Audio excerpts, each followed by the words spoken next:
So I'm out here in the jungle with Shane Benzie. We're currently doing a project looking at the tree climbing and the perception of movement of the Batek tribe. So while we're out here, thought it would just be nice to talk to Shane about what his work does. He does some fascinating work with runners, and well, he can tell you himself. So what is your work about, really, Shane? Well, yeah, so I think my work is predominantly with runners. I think that's where most people would kind of find me is through running. I've been working on this project now for about 8 years, nearly 9 years now, all the time trying to understand what human movement is all about and taking that human movement into dynamic sporting movement. Because I kind of work on this thought process that if we move the way a human is designed to move, that by default makes us a good athlete, especially when it comes to running and walking, because we were kind of developed to do that. Lots of other things, but we were certainly developed to run and walk. So I'm always trying to crack that code of what that natural movement is, and then looking very closely at it, and I guess then taking it into human performance, because actually when you look at runners, and if you look at endurance runners, they're doing things that our hunter-gathering cousins would never have done. Yeah, they would not have run the distances, and they would not have run at those speeds for that length of time. So we're actually now, in the modern world, in the name of sport, doing things that are far probably in excess of anything that we were designed to do. So it's going down that route now of human performance, which is absolutely fascinating, of understanding what the body can do. For sure. And just coming back before we go to I certainly want to talk about the performance side of things, but just before we go there, in terms of the work you've done, I guess the best place to start here is looking at natural movement in terms of the work you've done with indigenous people, which I know has come later, but which sort of groups have you worked with, and how is that? I think really that the start of it was working in Ethiopia and Kenya, up in the Rift Valley, with the athletes. And you might not automatically think of those as indigenous people or tribes, but actually, up in the Rift Valley, they do live a pretty simple life, and really are, not dissimilar to the Batek that we're out looking at and studying. Of course, they don't climb trees; they spend a lot of time running, but things are very, very, very simple. And so, without even really realizing it, I went to Ethiopia and Kenya because that's where the best runners on the planet were. So that's why I went there. But I actually started to realize, and I think there are many things that make the East Africans amazing runners, and a lot of them are very, very well documented. Growing up in bare feet, altitude, genetics, running out of poverty, all those sorts of things, and they are all part of it. But what I really started to also see was this thing that I call the power of the group. Sure. Really, that absolutely fascinated me, and I started to understand that actually when they're being coached, they're really not being coached any kind of movement skill as such. Everything's based on relaxation. And I started to understand that actually in the Western world, we really overthink this movement thing. We really, everything, from the first book we pick up, we have kind of biomechanics gently kind of fed to as by osmosis. And we grow up thinking about biomechanics. We always see the skeleton in this very upright, rigid position. And so I think we kind of fall for this thing that the skeleton is the kind of the main stabilizing part of the body, and everything just kind of hangs off of that. And as you know, but I'm never more than about a meter away from one of these children's toys, which is actually a tensegrity model. And the concept of tensegrity, or biotensegrity for you as a human, is that essentially all the bones in your body are floating. No bone touches another bone in your body. They're basically floating in a sea of tension created by our fascial system, our very elastic system. Now, indigenous people and tribes really don't overly understand that, but what they don't have is this relationship with the body where the skeleton is the main rack of the body. And so what I'm learning all the time is that the body is far more fluid, far more elastic. And actually, if I can work with athletes in the Western world to convince them and show them that their bones are basically free-flowing in a sea of elasticity, that starts to change their movement straight away. And what's really exciting about this system is it's never more than 7 months old. So we're constantly rejuvenating, re-architecting ourselves, and if we basically start to move in a different way, because of what I would call Darwinian fitness, we recreate ourselves able to do that task better. We're all literally running around trying to create cardiovascular fitness, whereas this Darwinian fitness thing that I love to pursue is just as important. For sure. And well, you talk about there, you know, we're already moving into the performance again, and it's interesting. I don't know whether it's something that you've noticed, but your work starting in Kenya is kind of fitting, seeing as that is the cradle of human evolution in the first place. But anyway, absolutely. but yeah, so moving on from there, so the work, the stuff that you've taken from the Kenyan runners, the Ethiopian runners, the Sherpas, the Batek here, and so on. How do you? Because as we say, you know, it's a bit of a misconception that persistence hunting, whether or not you believe in that theory, and I think there's a lot of good evidence behind it, these runners would not have been doing more than, say, a marathon in terms of hunting for prey. Realistically, it's highly unlikely to be much further than that. Sure. And so when we then look at ultra athletes, either running, you know, 200 miles at a stretch, or even, say, Kipchoge and the marathon runners, them running a marathon at the pace they're running it is very non-indigenous. They wouldn't have been doing that. Absolutely. So how do you then go about applying what you've learned from these indigenous groups or tribal groups or whatever, and then applying that to improve your runners? And any well, examples? I think the work, if we take what we're doing here with the Batek in the jungle, you know, this week, the research we're doing this week, we're looking at very elastic bodies. We're watching very elastic bodies move. And I think that's largely based on the fact they don't even really realise they're elastic, which allows them to move in that way. It's not stifled. Now, the thing is about the human body is it does have quite a lot of idiosyncrasies in it. You know, really, you know, the body doesn't really remember too much. The arms and legs aren't really remembering too much about our movement. Everything's kind of based really on our software. And so it means that although we have the ability to move beautifully in the natural world, we do it with a lot of asymmetries. Because, so for example, as a human, our left side, regardless of which hand we write with, our left side is our stabilizing side. Yep. And a lot of people, I think it's something like the research was something like 94% of people in the Western world that hold a baby will hold a baby in the left arm and will make a cup of tea with their right. Sure. So we have this very big imbalance because we're humans. But actually, if we want to run a sub 2 hour marathon, or if we want to run 200 miles, we need to iron out those idiosyncrasies. Because when we talk about the elastic system in the body, anything with the word elastic in it essentially means it's for free. Because this elastic system doesn't want any oxygen or any calories from us. It doesn't produce lactate, not during the event or the challenge itself.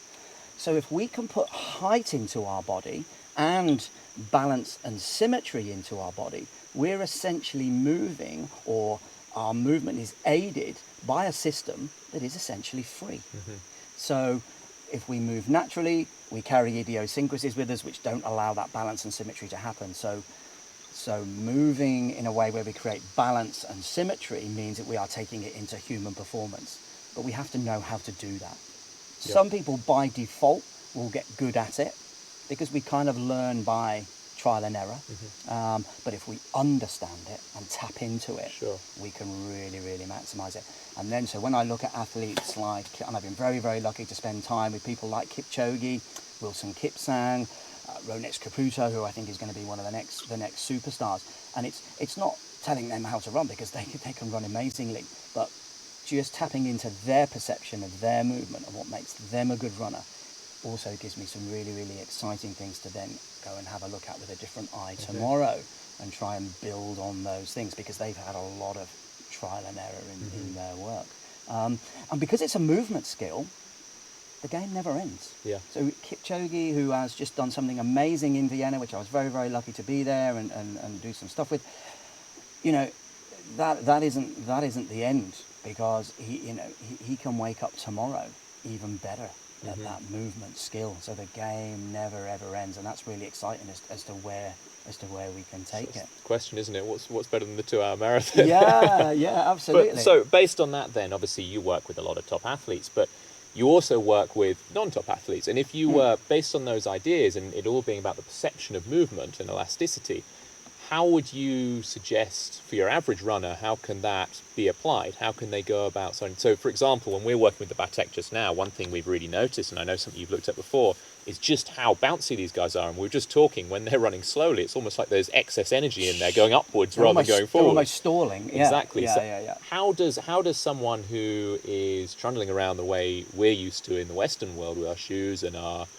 biomechanical method of movement, how do they start to reprogram their mind to put in that spring, put in that high cadence, put in those Sure. aspects? Well, the way I go about it is, so I use a huge amount of video analysis. You've seen this week. If it moves, I video it.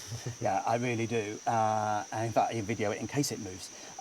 Because, as we saw with the very, very first contact that I had with the Batek, I videoed them and immediately showed them themselves. Because everybody's fascinated about how they move, and you learn a huge amount about yourself watching yourself move.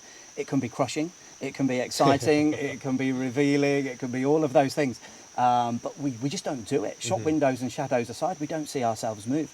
And so when I work with athletes and when I work with complete beginners, I very, very quickly get them moving, and I show them the video of them doing that straight away. And then it's almost telling a story, enlightening them about how they move, what should happen as you move, what sort of systems we can tap into, and just start to build it up from there with two really big ideas in mind. How they spend their day creates the sea of tension that they move dynamically in, which is very, very important, especially in the Western world. So that's posture during the day and generally... How many of us now in the Western world spend our day kind of doing this more and more, and we sit to get there, we sit to get home, and we sit at home. We're all products of our environment. We spend time with the Batek, and you've spent a lot of time with the Batek. They are moving around a lot more, and are in bare feet, etc. So they're coming from a different playing field than we are. So it's very much getting people to look at their movement, understanding what is going on when they're moving. Just those two things starts to change the movement almost immediately, because most of your movement is based on your perception of it. If you know you have an elastic system and you know how that elastic system works, you start to move in a different way, because you want to accentuate what it is you now know. So if I spend 2 hours with an athlete, which is typically how I work with a workshop, it's the software that I'm coaching. Muscles don't really remember. They can't remember what they did yesterday.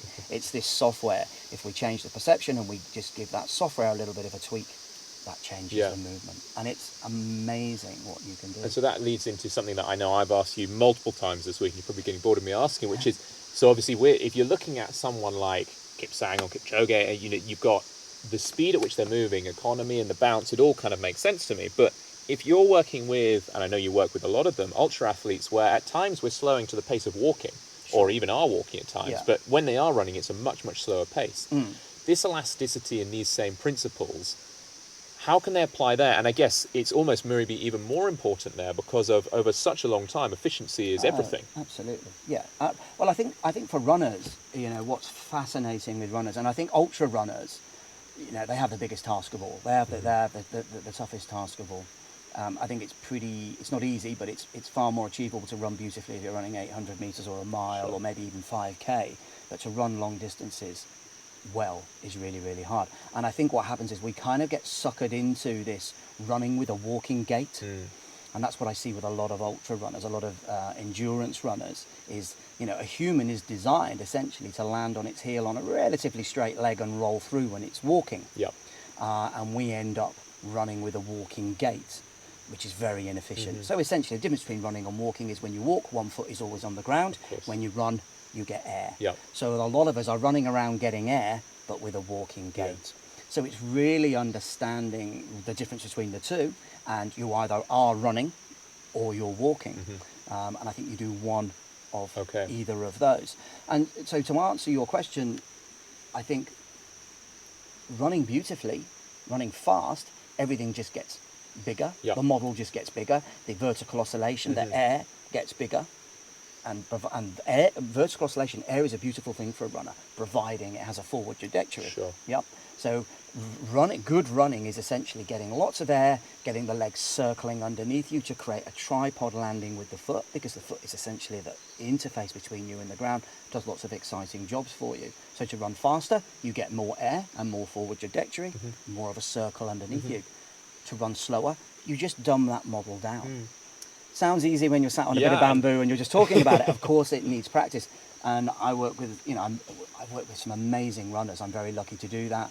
But of course, I'm always learning from them as well. And one runner who I'm sure wouldn't mind me mentioning him, I work with a guy called Dan Lawson, who's one of the best long distance runners out there, and one of the reasons that he is one of the best long distance runners out there is at hour 20, when everyone is now essentially running with an energetic walk, Dan is still running with a running gait. He has the ability to do that. Now, we all do to a varying degrees. Not all of us can race Dan. In fact, very few of us can. He's an amazing runner. But we all have the ability, from the complete beginner to the elite runner, to be able to develop this thought process and the elastic body to do it. Because remember, this stuff is never more than 7 months old. So, I work with people on sort of generally 5 workshops, and they run over a 7-month period. So by the end of the last workshop, this stuff has pretty much re-architected itself. So we can all do it. It doesn't matter whether you're an 85 kilo guy thinking, well, I can't be springy and elastic like those Africans. We all can in our own way. We can all maximize that. It's just understanding what it is. Sure. And so I guess you've almost got this, it's a slightly controversial view, whereas with this slower pace running in particular, we're almost suggesting that you go against the traditional idea of sort of a very low impact sort of plodding along. We want that bounce and almost slightly bigger movement even at the slower pace. Absolutely. I mean, one of the big urban myths about running is that impact is bad for us. Impact turns into elastic energy, which throws you forward. So if you're running around trying to limit your impact, you're pulling the teeth on your dynamic movement. Impact never injured a runner ever. What injures a runner is mismanagement of impact. And ironically, we mismanage the impact by trying to suck ourselves close to the ground, which means we have to land on a heel on a straight leg. So by trying to avoid impact, we actually mismanage it. So it is good to have spring, it's good to have air, and it's good to hit the ground. And I guess the follow-up question to that is, but putting in all this spring, are we wasting a lot of energy at the slope? But I guess if we can put it all into the fascial system and have a lot of that coming from elastic recoil. Yeah, and I think the big problem is the transition. Because if I was coaching you today and I said, we discussed what we wanted you to do and we wanted you to be more elastic than you were yesterday, you don't have that elastic system. So when you're springing around like an African, essentially you're using your muscles to do that, which uses a lot more oxygen, a lot more calories, and produces a lot more lactate. So initially, your perceived rate of exertion goes through the roof. What you have to do is use your muscles to make the movement initially, allowing the elastic system to develop. But once that elastic system develops, the muscles have to do a lot less. But it's that transition that's tough. Your perceived rate of exertion during the transition is big. And that's why, and it's really frustrating, because that's when a lot of people give up, because they'll listen to a podcast, look at something on YouTube, or read a book and think, right, okay, I'm going to be big and elastic and bounding, try it, nearly pass out, and then think, actually, do you know what, it's not for me. But if you understand that challenge is coming and you ride that challenge and you go with that Darwinian fitness of re-architecting your body as you're going, once you come out of the other side, it's incredible. It's incredible. And I guess we're going there into, so I mean, you have your standard, almost a blueprint for running, which is being applied. You've taken from the Kenyans and from other places, and you're applying that to runners. But it's more than that too, isn't it? Because we're looking at, I mean, people watching this are probably thinking, yeah, but this is all fine if you're on a road, or this is all fine. But if you start applying this to technical trail and whatever, it suddenly becomes a whole different deal. But a lot of what you've learned from the indigenous and what you've learned from other runners is applied to that, right? Yeah, absolutely, without a doubt. I mean, there's nothing, we've had to work very hard to find a clearing here to even sit down and cook. So indigenous people, tribes, they have incredibly technical terrain. But, I'm lucky to work with some of the best trail runners out there, very, very privileged, and they are moving with huge amounts of dynamic movement. They are not just picking their way through. They are moving with a lot of dynamic. You just basically use your software to be able to evaluate the area around you. And actually, this is very muddy, very soft. If you walk around on this, it just gives. But mainly because it's full of leeches, and they just seem to be just very squashy. But essentially, if we're running along on concrete, we get a lot of bounce back off the concrete. Newton's third law: any action is met by an equal and opposite. If you're running around on mud, there's no give back. So actually, trail runners need that elastic ability, probably even more than road runners or track runners. I guess a follow-up question for that is, if you're looking at, say, for example, technical downhill, a lot of the conventional stuff you'll read about is you want to use gravity and almost not have much spring, because you're following through, it's one foot to the other and allowing the gravity to take you down the hill. What are your thoughts on that? Well, I think there are two types of downhill running. You do have the kind of downhill running where athletes are completely able to let go, open up, and do this amazingly big elastic thing and turn their legs over underneath them beautifully. Nikki Spinks is a great example of that, and Mimi Kupka that I've worked with, where they do have that ability just to relax and open up. For us mere mortals, I think we have to be a little bit more in control, and I think really you need to work down the hill as much as you'd work up a hill. It is, you really do have to be on it, have to be thinking about things. Certainly, yes, you can let gravity help you with that, but we have to treat it as a skill. It's not just turning off the brain and letting it go. It is something you have to really think about. And I've done some work with Damien Hall on his downhilling for the preparation for last year's UTMB. And that made a massive difference to him. Just taking an approach that it's a skill, and it isn't just something that you just go down. You treat it as a skill, and it's been amazing. Yeah, brilliant. And so, I mean, but just before we bring it to an end, now I know there's obviously all this work you've done with runners, with both Indigenous. I'm sorry for the amount of smoke you're getting in your face at the moment. But in 5 days, I think I'm becoming immune to it, to be honest.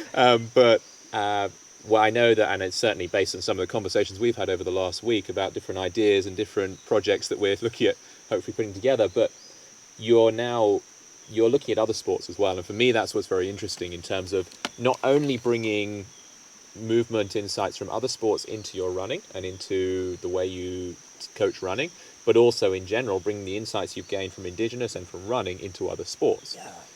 And even other disciplines, not even sports, Definitely, yeah. I mean, at the end of the day, movement is movement.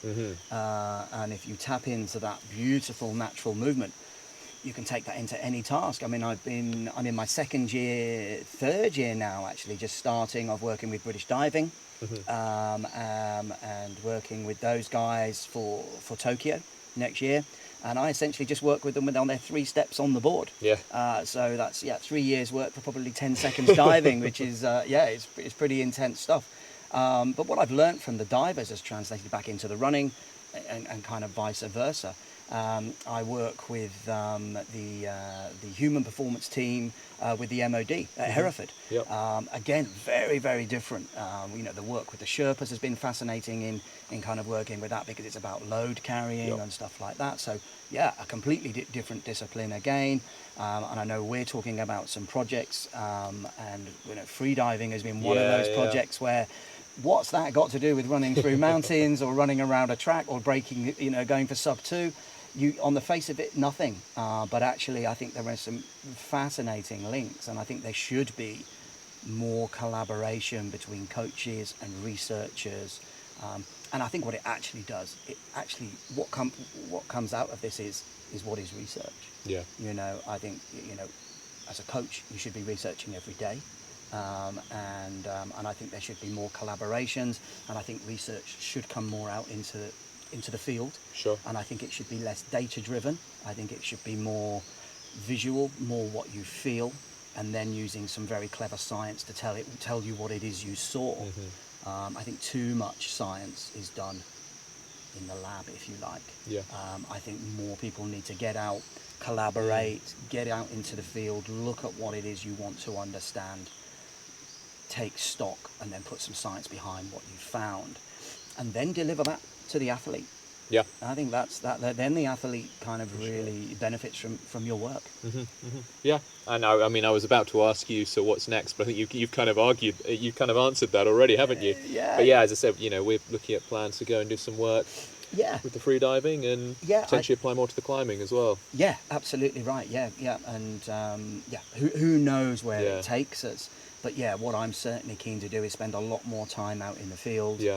I mean, basically, let's face it, it's a huge adventure. It's great. When you got elephants walking through your camp at whatever time. The leech adventure I could probably do without, but it's a great adventure. Have a load of, see some amazing things, meet amazing people. It is incredible, but just learning all the time, and and if you can bring some of that excitement back into your coaching, and I do a lot of presenting now as well. If you can bring that back to the to athletes and just people who want to move better, and I think if we were sat here next year, hopefully one of the things I'm doing that I'm not doing as much of at the moment is actually working with people in their everyday environment to get them to understand how they spend their 9 or 10 hours a day at work better. Yep. Because that's, In terms of we're human doing health. that a lot more than we are. And if you're lucky to be a full-time athlete, amazing. Yeah. But most of us aren't. Most of us are trying to be athletes in our spare time, which is heavily restricted by how we spend our day. So I think that there's some very, very clever things we can learn from tribes and indigenous people on how they spend their day. And obviously, And filter where possible some of that back. Just a standing desk. I mean, if you were at work in the office, stood on your tripod feet with a lengthened spine, a neutral pelvis, head up, eye line on the computer, working, breathing deeply into the bottom third of your lungs, you're training for 9 hours because your dynamic movement is only ever an extension of that. So there are lots of things we can learn. And obviously that you can extend that even further in that natural movement, I would say, extends to natural health. It's evolutionary health, isn't it? And so there's, as well as this performance side of things, which is I know what you and I are both really interested in, it also applies very much to the sustainability of human health. Without a doubt. And you have to be healthy to perform. And you have to be healthy. Sure. And I think one of the things that one of the things I was interested in when I first met the Batek and met it's a population of 100 or so. Yeah, about that. How healthy actually they pretty much are. And considering they're in a village away from the jungle now for a lot of the time. It's absolutely. So, yes, it definitely has. I think it has an effect on everything. We've evolved too quickly into this completely new environment we have in the Western world. Before I started working with humans, my work was with sharks. So I studied sharks and worked with sharks, spent a lot of time in the water watching sharks. Well, they've had about 400 million years to get pretty good at what they're doing. I think, with your anthropology background, you will tell me better, but as humans, we've gone from kind of middle of the food chain right up to the top very, very quickly. And I think we're just not even prepared for it. Sure, certainly since the shift to domestication of animals and farming and staying in one place. Whereas you look at the Batek and the way they live, and it's a lot more natural. So we've progressed too quickly. We still have to a degree, a hunter-gatherer brain, which, if we're not careful, makes us lazy. It's not that we can't be bothered, but just that we want to hang on to the calories that we've got. We're in this huge transition. It's amazing, and some of it for good, some of it not. That's a whole other thing. But if we can bring some natural movement and some natural thoughts about our movement into our everyday life, not only will we be better athletes, we'll just have a better life. Again, for want of not drawing this out too much, but I think that brings in a very interesting point that whilst we may have that disconnect, we also, as a species, we have a potential that most other species do not have. We are, as a species, and I'm sure you'll agree with me, we are specialist generalists. We are incredibly capable, both obviously running and on our foot, both running and walking, carrying loads, but also, climbing vertical obstacles, swimming, covering ground on the surface of the water. Underwater, we're good. There are no other animals, certainly in the mammalian kingdom, and if not around, that have the ability, partly due to our cultural development, but partly also physiologically, and a lot of that's not explained, how we're able to essentially excel in every environment on Earth. And there's a massive amount of potential there, and I guess that's essentially what we're looking at. Well, that's it, and that's why we need to get out and actually have a look. And it's just really the start of it. So it's going to be really exciting, and I think everything you learn just feeds into what you already know, and you just every expedition I've done over the last 8 years, and there's been a lot of them now, you come away with something that not only is new, but also makes you look at what you knew before you came in differently as well. Perfect example of that, I don't want to go on too much, but a perfect example of that is in December I spent about a month with the Sherpa community trying to understand about how they can carry these loads, and having kind of essentially a cloth around the forehead, and why you would do that. Why wouldn't you do what the smart kind of Westerners do, just hang it off of your shoulders? Spend a month with them, couldn't work it out, left just thinking, well, they do it a lot so they get good at it. I actually worked it out working with, a month later, working in India with a yoga guy who's one of my go-to experts. We were working on an elastic project, and we cracked it. So it's amazing. So what you see, you may not find the answer to there and then. You will maybe find it working with a completely different collaborator. I've learnt loads from you this week, that are shining light on things that I already knew, and making me ask questions on things I didn't. So, and that suddenly opens up a load more, I guess, with the Sherpas. You then look around, and indigenous communities, they're all carrying stuff on their head, right? Exactly right. Yeah. So the game never ends, really. And I think what would be amazing is if we could get more people out in the field doing this work and collaborating. We need synergy, we need sharing, and so if we're trying to develop this kind of almost new way of looking at science and research, you know, in the ideal world, it would be full of people going out into the field, collaborating, sharing that information, coming up with a consensus of thought. Well, that would be amazing. There we come back to the power of the group, I guess. But anyway, exactly. we actually have an appointment with some Batek to get to, so we've got to do some stuff. We should probably get going. Yeah, absolutely. But yeah, thank you very much, Shane. Really Pleasure. appreciate it. It's good.